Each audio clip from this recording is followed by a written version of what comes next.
p.m. Eastern Standard Time. A severe thunderstorm capable of producing a tornado is located near Seneca, moving east at 45 miles per hour.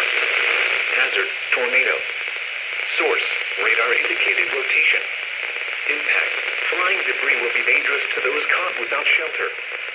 Mobile homes will be damaged or destroyed. Damage to roofs, windows, and vehicles will occur. Tree damage is likely.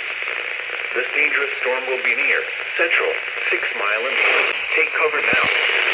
Move to a basement or an interior room on the lowest floor of a sturdy building. Avoid windows.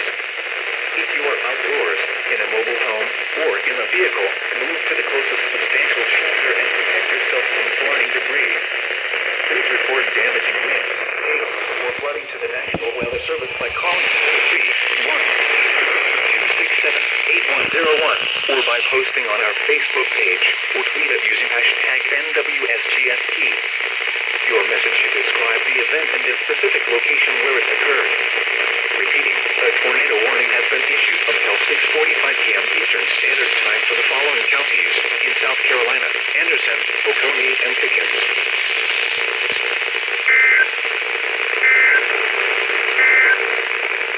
The National Weather Service in Greenville.